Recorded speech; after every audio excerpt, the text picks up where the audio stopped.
मला सांगा, परभणीमधलं पालकमंत्रीपद ब कला मिळालं म्हणून ज्या सोमनाथ सूर्यवंशीची पोलीस कोठडीमध्ये हत्या झाली त्याला खरोखर न्याय मिळू शकतोय का?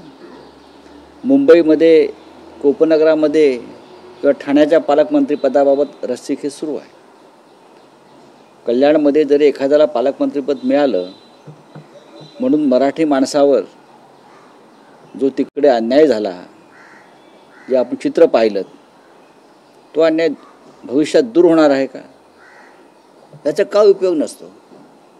हा फक्त एक सत्ता आपल्याकडे राहावी, त्यानिमित्ताने त्या भागातले होणारे सर्व व्यवहारांची सूत्र आर्थिक आपल्याकडे राहावीत आणि म्हणून पालकमंत्री पाहिजे आमच्याकडे, आम्हीच पालक होतो. काय आतापर्यंत पालकमंत्र्यांनी, मी कोणाचाही कोणत्या पक्षाचं नाव घेत नाही, पालकमंत्र्यांनी गडचिरोलीचं पालकमंत्रीपद काही लोकांना कायम हवं असतं. गडचिरोलीचं पालकमंत्रीपद ते काय नक्षलवादाचा खात्मा करायला नको असतो. गडचिरोलीमध्ये ज्या मायनिंग कंपन्या आहेत,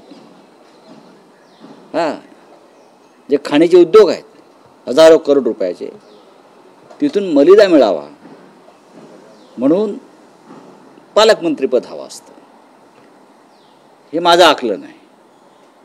ह्याच्यावर कोणी टीका करू शकतो.